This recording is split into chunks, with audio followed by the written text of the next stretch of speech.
आगे पैराग्राफ कहता है, हम इस प्रकार की भाषा का प्रयोग करते हैं कि जिसकी उस अवसर पर कोई आवश्यकता नहीं होती।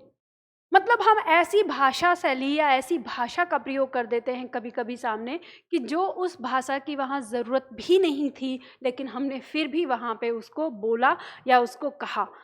आगे क्या कहता है कि हम किसी बात को यह जानते हुए भी कि वह सही व सत्य नहीं है।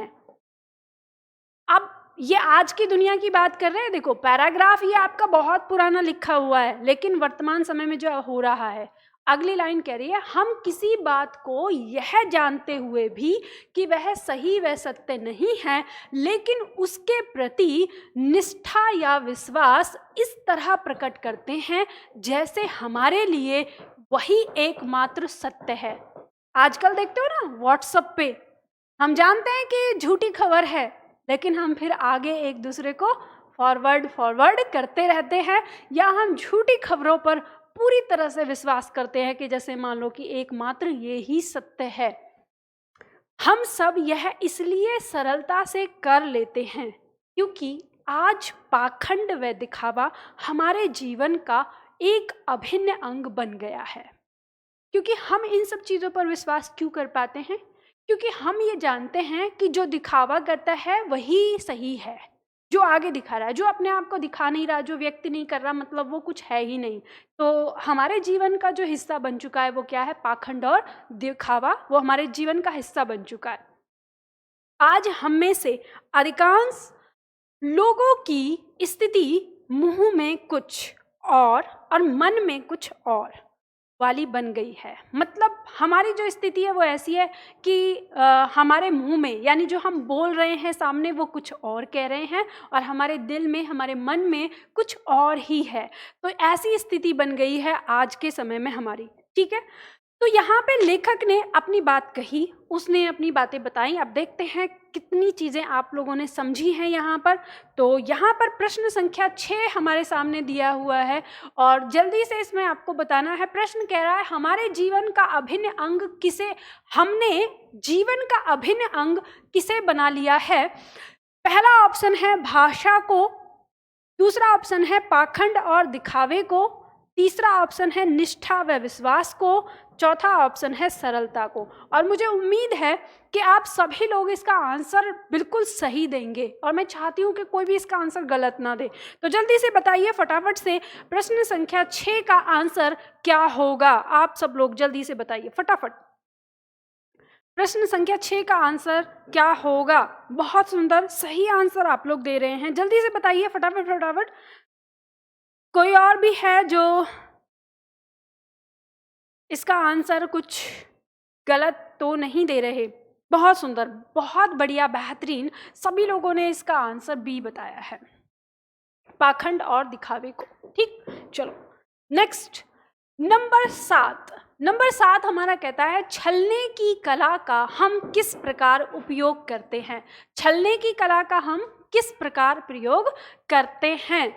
खुलकर, आवश्यकता अनुसार, पूरी निष्ठा से, या सरलता से?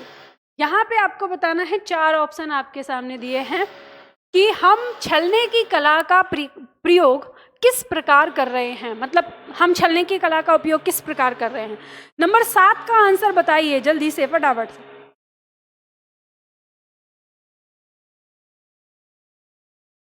और जल्दी से बताइए फटाफट से। तो नंबर 7 का आंसर, कुछ लोग इसका आंसर ए कह रहे हैं और कुछ लोग इसका आंसर सी कह रहे हैं, बी कह रहे हैं। बी भी आ रहा है, सी भी आ रहा है। तो जल्दी से बताइए। चलो, आप, मुझे नहीं पता इसका आंसर आप लोगों ने क्यों गलत दिया। बहुत सारे छात्रों ने इसका आंसर गलत किया है, बहुत सारे छात्रों ने इसका आंसर सही किया है, और इसका आंसर जो है वो खुलकर आएगा। आपको पता होना चाहिए कि यहाँ पे हमने लिखा है कि हम एक दूसरे को छलने की कला का खुलकर उपयोग करते हैं। ये यहाँ पे दिया हुआ है, पैराग्राफ ने सीधा दिया हुआ है। पैराग्राफ में कहीं पे भी ऐसा नहीं है कि जो आप नहीं समझ सके, आपको दिमाग लगाना पड़े। फिर भी आप लोगों ने इसका आंसर गलत क्यों दिया, मुझे ये समझ में नहीं आ रहा। बहुत सारे लोग इसका कह रहे हैं आवश्यकता अनुसार और बहुत सारे लोग कह रहे हैं पूरी निष्ठा से। तो ऐसा कहाँ पे लिखा है, किस तरह से? देखो, जो छात्र इसका आंसर पूरी निष्ठा से या मतलब पहले ऑप्शन को छोड़ के तीनों में से जो भी दे रहे हैं, वो उन्हें थोड़ा सा ध्यान देने की आवश्यकता है। गद्यांश पर अपना दिमाग नहीं लगाना, अपना अंदाजा नहीं लगाना। आपको आंसर जब भी देना है, देखो गद्यांश या हो या पद्यांश हो, इसका उत्तर आप अपने विचारों से नहीं दे सकते। इसका उत्तर आपको लेखक के विचारों से देना होगा, जो लेखक ने वहाँ पर लिखा है। तो लेखक ने लिखा है कि हम एक दूसरे को छलने की कला का खुलकर उपयोग करते हैं। तो खुलकर उपयोग करते हैं, तो उसी में से प्रश्न पूछा है। अब आप लोगों ने ये आंसर दिया होगा अपने मन से कि हम एक दूसरे को छलने का प्रयोग जो है वो कैसे करते हैं, आवश्यकता अनुसार करते हैं। जब जरूरत होती है तब छलते हैं, जब जरूरत नहीं होती तब नहीं छलते। तो आप अपने विचार से दे रहे हैं, तो ध्यान रखिए, आपको अपने विचार से नहीं, आपको लेखक के विचार से चलना है। तो चलो प्रश्न संख्या 8 लेते हैं। और मुझे ऐसा लग रहा है कि हमने 2-3 दिन की बीच में छुट्टी की, और 3 दिन की छुट्टी में आप सभी लोगों ने जो कुछ मैंने सिखाया था सब भुला दिया। तो प्रश्न संख्या 8 बताइए जल्दी से। यह जानते हुए भी कि बात गलत है, हम उसके प्रति निष्ठा और विश्वास प्रकट करते हैं। क्योंकि हम दिखावा करना चाहते हैं, इसलिए असत्य को सत्य में बदलना चाहते हैं, इसलिए पाखंड और दिखावा हमारे जीवन का अभिन्न अंग बन गया है, इसलिए, या दूसरों को छलना चाहते हैं, इसलिए। तो जल्दी से बताना है आपको कि यह जानते हुए भी कि सामने वाली बात गलत है, हम उस पर अपनी निष्ठा और अपना विश्वास प्रकट करते हैं। क्यों करते हैं ऐसा, क्या कारण है इसका? 4 ऑप्शन आपके सामने हैं, और जल्दी से बताइए नंबर 8 का आंसर आप क्या देंगे। और उम्मीद करती हूँ कि आप इसका आंसर सही देंगे। तो जल्दी से बताइए फटाफट से। बहुत बढ़िया है, बहुत बढ़िया। तो सही, लगभग सारे छात्र हमारे इस प्रश्न का आंसर तो सही दे रहे हैं, और इसका आंसर होगा सी, यानी पाखंड और दिखावा हमारे जीवन का अभिन्न अंग बन गया है। इस कारण से हम लोग किसी भी गलत बात पर पूरी निष्ठा और विश्वास के साथ विश्वास करते हैं। ठीक है, चलो तो अगला प्रश्न लेते हैं, प्रश्न संख्या 9। प्रश्न संख्या 9 कह रहा है, मुंह में राम बगल में छुरी, इस कहावत का अर्थ निम्न में से किस वाक्य से पता चलता है? मुंह में राम बगल में छुरी, इस कहावत का अर्थ, नीचे जो हमारे ऑप्शन दिए हैं इनमें से किस ऑप्शन से हमें पता चलता है? हमारा जीवन पाखंड में बन गया है और हम इसके बिना नहीं रह सकते, इस वाक्य से। या हम इस प्रकार की भाषा का प्रयोग करते हैं जिसकी उस अवसर पर कोई आवश्यकता नहीं होती, इससे।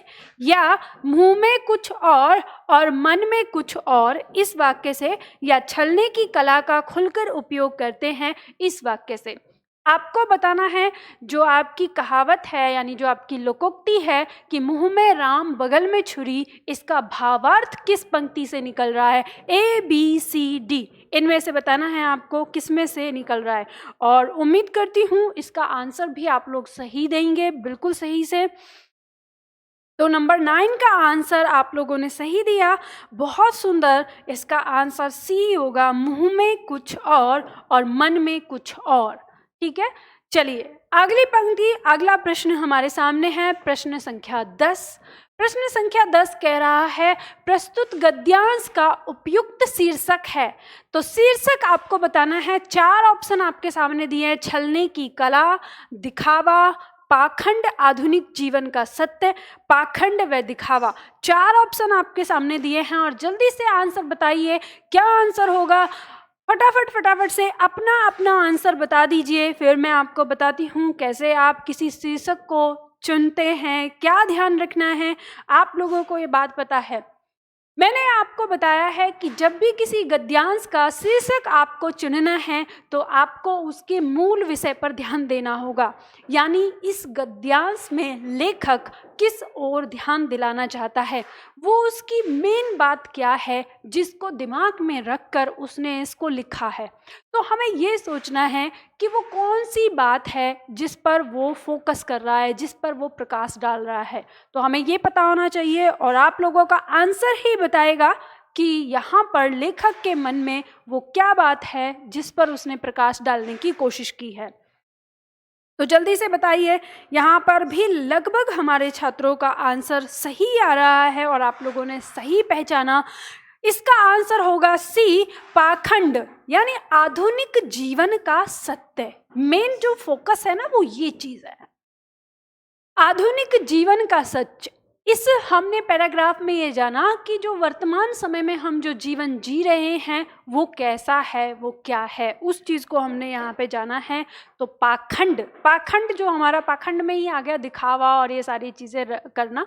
तो इसलिए देखो आपके दिमाग में जो ग और घ इन दोनों में से चल रहा होगा कि ये दोनों में से कौन सा रखें। अगर आपका सब्जेक्टिव होता, सब्जेक्टिव एग्जाम, तो आप दोनों में से कोई सा भी लिखते, आपको मार्क्स मिल जाता क्योंकि वो आपका व्यू होता। लेकिन यहाँ पर आप जानेंगे तो इन दोनों में से आपको ना बेस्ट चुनना है। तो आप देखेंगे कि अगर पाखंड व दिखावा करें तो दिखावा शब्द जो है वो उतना उचित नहीं लगता, किसकी तुलना में, आधुनिक जीवन का सच, इसकी तुलना में। तो इसलिए ये कट जाता है, इसलिए हम इसको छोड़ देते हैं और जो बेस्ट आंसर होता है हमारा वो सी हो जाता है। ठीक है, तो इस तरह से हम इसको करेंगे। चलिए अब व्याकरण से संबंधित हमारे 5 प्रश्न हैं वो भी कर लेते हैं इसके साथ हम। प्रश्न संख्या 11 यहाँ पर हमको दिया है, समरूपी शब्द अशक्त और आसक्त का सही अर्थ बताना है। इन तीनों में से, वो चारों में से वो कौन सा जोड़ा है जो असक्त और आशक्त का सही आंसर देता है। जल्दी से बताइए। प्रश्न संख्या 11, पहला ऑप्शन दिया है अभिमान प्रेम, अश्रद्ध शक्तिहीन, या शक्तिहीन और मोहित, और शक्तिमान और संपन्न। जल्दी से आपको बताना है प्रश्न संख्या 11 का आंसर क्या होगा। और प्रश्न संख्या 11 का आंसर आप लोग पहले भी एक बार दे चुके हो, मैंने आपको समश्रुति भिन्नार्थक शब्द कुछ कराए थे तो उसमें प्रश्न उत्तर कराया था, तो ये आया हुआ है, प्रीवियस क्वेश्चन पेपर है और आप लोगों ने इसको किया होगा। जिन्होंने लास्ट क्लास मेरी ली है तो वो इसका आंसर सही बताएंगे। और सही है बिल्कुल, इसका आंसर जो है वो क्या होगा, सी होगा। देखो एक बात ध्यान रखना, आसक्त, आसक्त का मतलब होता है मोहित होना। कहते हैं ना मैं उस पर आसक्त हो गया, मतलब मैं उस पर मोहित हो गया। तो मोहित होना आपको यहाँ पे पता चल जाता है तो आंसर इधर पता चल जाएगा। लेकिन आप कहेंगे कि दिमाग में मैम थोड़ा सा कन्फ्यूज़न रहता है, हम उल्टा समझ लेते हैं। तो याद ऐसे रखना, ये जो अशक्त है, इस अशक्त में शक्त, ये शब्द है ना, शक्त, शक्त मतलब शक्ति। ठीक है, जिसमें शक्ति, शक्त को देखेंगे तो शक्त में शक्ति हो गई, लेकिन इससे पहले अ लगा है तो अ मतलब शक्ति नहीं, तो शक्तिहीन। ठीक है, तो इस तरह से आपको पता चलेगा अशक्त का अर्थ क्या हो गया, शक्तिहीन। तो वो यहाँ पे आ ही गया है और आप इससे आराम से पहचान लेंगे। ठीक है, दोनों में से किसी एक का भी आंसर आपको पता चलता है, आप आंसर निकाल सकते हैं। नेक्स्ट नंबर 12, तुरंत उत्पन्न होने वाली सूझबूझ के लिए एक शब्द क्या होगा। जल्दी बताइए, 4 शब्द आपके सामने हैं, ए बी सी डी, इनमें से बताना है तुरंत उत्पन्न होने वाली सूझबूझ। सूझबूझ का मतलब बुद्धि से भी है। ठीक है, तुरंत उत्पन्न होने वाली बुद्धि या तुरंत उत्पन्न होने वाली सूझबूझ के लिए आप क्या रखेंगे, एक शब्द क्या कहेंगे, जल्दी से आपको बताना है। क्या आप रखेंगे? मोहित होना मतलब प्यार हो जाना। हाँ बिल्कुल, मोहित होने का मतलब ये होता है किसी पर प्यार आना। ठीक है, प्यार हो जाना नहीं, मतलब उसे प्यार की नज़रों से देखना, अट्रैक्शन जिसे आप कह सकते हो, आकर्षण जिसे आप कह सकते हो, कि जैसे हमने किसी को देखा और हमारा आकर्षण उसके प्रति हो गया या हमको उसके प्रति आकर्षण हो गया, तो वही होता है मोहित हो जाना। ठीक है, अब प्यार वाली चीज तो थोड़ा लंबे समय के बाद होती है ना, प्रेम हो जाना। ये एक तरह से आप इसको देखा और देखने के बाद फिदा हो जाना, इसका दूसरा अर्थ आप ले सकते हो। मोहित होने का मतलब फिदा हो जाना। ठीक है, चलो, तो इस तरह से आपको पता चलता है। तो प्रश्न संख्या 12 का आंसर आपने, यहाँ एक छात्र कह रहे हैं मैम आप रिकॉर्डेड क्लास पढ़ाते तो क्या किसी का नाम नहीं लेते? क्या इन्होंने बोला था? रिकॉर्डेड क्लास पढ़ाते तो किसी का नाम नहीं लेते, ये वाली चीज़। अच्छा, हो सकता है इन्होंने ये कहा, ये कहना चाह रहे हैं कि मैम आप रिकॉर्डेड क्लास लेते हैं और आप किसी का नाम नहीं लेते, ये वाली बात सोची होगी, या इस वाली क्लास को भी इन्होंने कहा होगा कि ये रिकॉर्डेड क्लास है। तो देखो, मैं आपको बता देती हूँ बच्चा, मैं नाम क्यों नहीं लेती, इसका रीज़न समझो। इसका रीज़न ये है कि जैसे अब हमारे इतने सारे छात्र हमको देख रहे हैं, तो हमारे इतने सारे छात्र देख रहे हैं और सभी तो कमेंट नहीं करते, लेकिन मान के चलो कि 10, 15, 20, 25 छात्र तो ऐसे होते हैं जो हमारे मना करने के बावजूद भी कमेंट करते हैं।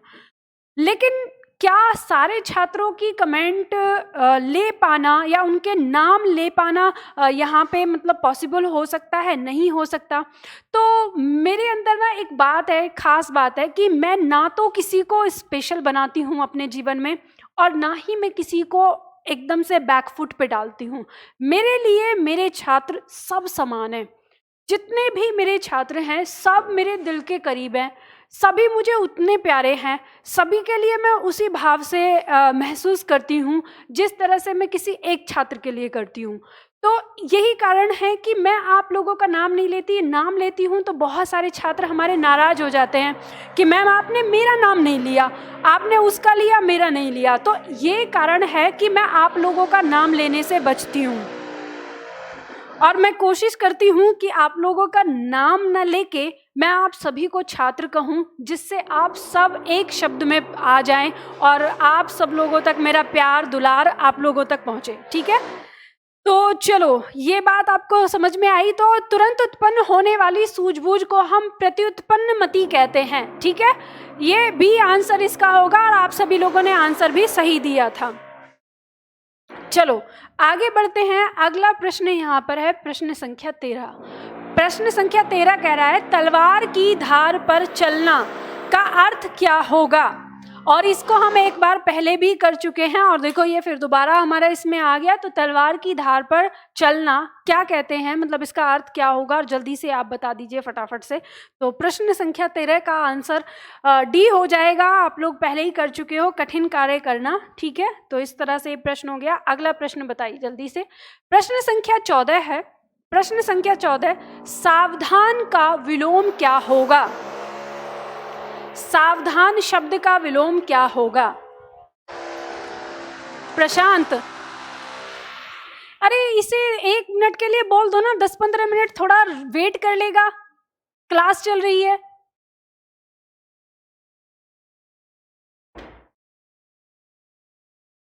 जल्दी से बताइए। प्रश्न संख्या 14, सावधान का विलोम क्या होगा? ऑप्शन यहाँ पे दिए हुए हैं, खतरनाक, विश्राम, काम या व्यवधान। ये 4 आपको ऑप्शन बताने हैं, 4 ऑप्शन। जल्दी से बताइए फटाफट से, क्या होगा? यहाँ पे कुछ छात्र कह रहे हैं कि डी आंसर होगा। देखो बालक, इसका जो आंसर है 14 का वो होगा विश्राम।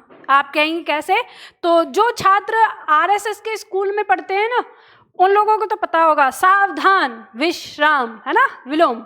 सावधान मतलब सतर्क हो जाना, विश्राम मतलब लापरवाह हो जाना, शांत हो जाना। ठीक है, तो ये आपको ध्यान रखना है यहाँ पर कि सावधान का विलोम विश्राम। व्यवधान नहीं होगा कि देखो, सावधान का मतलब हो गया जिसमें हम सचेत हैं, सतर्क हैं, और व्यवधान का अर्थ होता है परेशानी आना।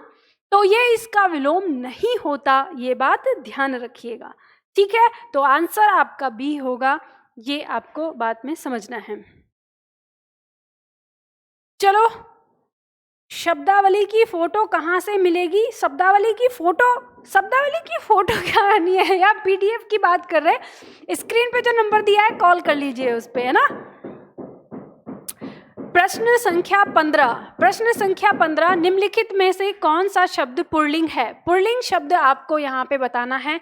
4 ऑप्शन आपके सामने दिए हैं, कपट, सुंदरता, मूर्खता, निद्रा। 4 शब्दों में से पुल्लिंग शब्द बताना है। जल्दी से बताइए फटाफट से, क्या होगा? प्रश्न संख्या 15 का आंसर बताइए जल्दी से। बहुत बढ़िया, प्रणाम सभी को, ढेर सारा आशीर्वाद। चलो अब आप जल्दी से आंसर बताइए फटाफट। प्रश्न संख्या 15 का आंसर क्या होगा? पुल्लिंग शब्द इनमें से कौन सा है? लगभग छात्र इसका आंसर सही ही बता रहे हैं, लेकिन कुछ छात्रों ने फिर से भी इसमें आंसर में गलती कर दी है। तो देखो आंसर तो होगा इसका कपट। जो कपट शब्द है वो पुल्लिंग होगा, ठीक है। बाकी सुंदरता शब्द स्त्रीलिंग हो जाएगा, निद्रा भी स्त्रीलिंग हो जाएगा, और मूर्खता ये भी स्त्रीलिंग ही हो जाएगा, ठीक है। तो चलिए ये बात आपको समझ में आ गई। और प्रश्न संख्या 15 तक मतलब लगभग सभी छात्रों ने इसका सही आंसर दिया था। तत्सम में नहीं होगा, क्या पूछना चाह रहे थे? समझ नहीं आया। चलो अब देखो, इसके बाद ये आपको पीडीएफ अगर ये चाहिए तो वो पीडीएफ आप लोगों को कहाँ पे मिलेगी? महत्वपूर्ण शिक्षण सामग्री, ये जो ऑप्शन है आपका, यानी ये YouTube पीडीएफ का बॉक्स है। जल्दी ही इसका नाम चेंज होने वाला है, ये YouTube पीडीएफ बॉक्स बन जाएगा, ताकि आप लोगों को ना याद रहे फिर कि भाई YouTube वाली वीडियोस की पीडीएफ कहाँ मिलती है। उसके लिए इसका नाम चेंज करवा रही हूँ। तो ये यहाँ पे आपको जाना होगा, इसमें आपका UPSSC पैट ये ऑप्शन होगा, उसी पे आपको ये सारी चीज़ें मिल जाएंगी। ये जो हमने क्लास की है ये सारी क्लास आपको वहाँ पर मिल जाएगी, ठीक है। और अगर आप लोगों को बुक चाहिए, जैसे यूपीएसआई की बुक के बारे में हमारे छात्र बात कर रहे थे, तो आप ऑनलाइन ऑर्डर कर सकते हैं। फ्लिपकार्ट पे भी है और अमेजोन पे भी है, वहाँ पे आप बात कर सकते हैं। तो बात आई आपको समझ में? तो जल्दी से बताइए कितने छात्रों का कितना आंसर आया है हमारे इसमें। ये जो हमारा सेट है कितना सही हुआ कितना गलत हुआ? प्रश्न संख्या 6 में कितना सही हुआ और कितना कैसे? मैम एक्सप्लेन कर दीजिए, क्या पूछना चाह रहे हो आप? एक बार तो ना आप लोग अपनी कमेंट को ना एक जगह लिखा करिए एक साथ, आधा अधूरा करते हैं ना, टुकड़ों में हो जाती हैं। तो जल्दी से बताइए कितने छात्रों का कितना सही हुआ और कितना गलत हुआ? ये 15 क्वेश्चन में से 16 में से 14 बालक, 16 प्रश्न तो थे ही नहीं। 15 में से 12, 15 में से 11 सही हुए, 13। बहुत सुंदर, ठीक है। ऐसा भी कोई छात्र है जिसके 15 में से 15 सही हुए हों? बिल्कुल। मैम पाखंड का क्या अर्थ है?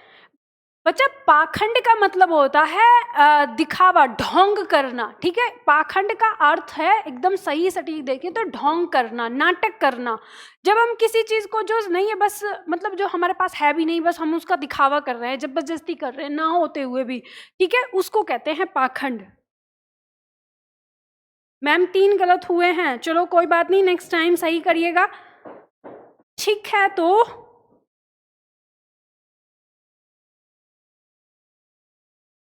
चलो बहुत बढ़िया। तो इस तरह से आप सभी लोगों ने सही आंसर किए, और आज के लिए हम इतना ही करेंगे। और जिन छात्रों के पूरे नंबर आए हैं, पूरे मार्क्स आए हैं, जिनके 15 के 15, तो उनके लिए एक बार सभी लोग ताली बजाएं। बहुत बढ़िया उनका प्रदर्शन रहा जिन भी छात्रों ने किया है।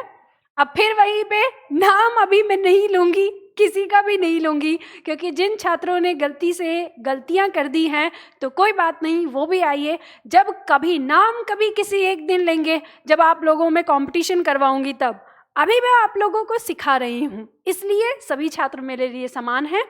तो चलिए फिर आज के लिए इतना ही करते हैं, फिर मिलते हैं अगली वीडियो में अगले टॉपिक के साथ, यानी अगले टेस्ट पेपर के साथ। और ध्यान रखिएगा, टेस्ट पेपर आप लोगों को ऐसे ही मिल जाएगा एप्लीकेशन पर। और जिन छात्रों ने अभी तक एप्लीकेशन डाउनलोड नहीं की है, कौन सा एप्लीकेशन है हमारा, हिंदी एकेडमी, मेरा फोटो लगा हुआ है उस पर, ठीक है। तो उस एप्लीकेशन को आप डाउनलोड कर लीजिए फटाफट से। जब आप उसको देखेंगे तो अंदर से वो कुछ इस तरह के लुक में दिखाई देगा आपको, और उस पे आप सारी चीज़ों को जाकर देख सकते हैं।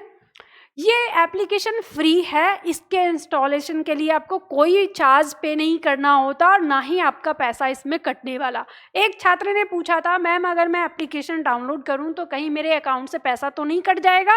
तो ऐसा कुछ भी नहीं होगा, आप इस चीज़ के लिए निश्चिंत रहिए, आपके अकाउंट से कोई पैसा नहीं कटने वाला।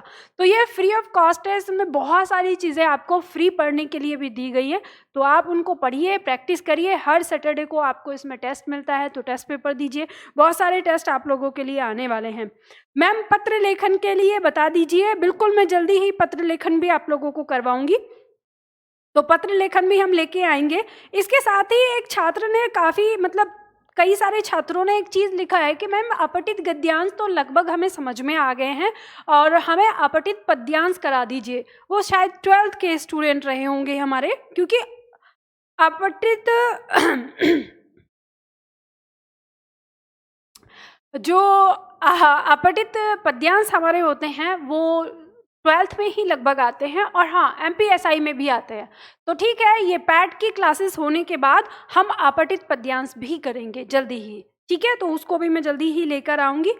तो ठीक है, फिर आज के लिए इतना ही करते हैं, फिर मिलते हैं अगली क्लास में।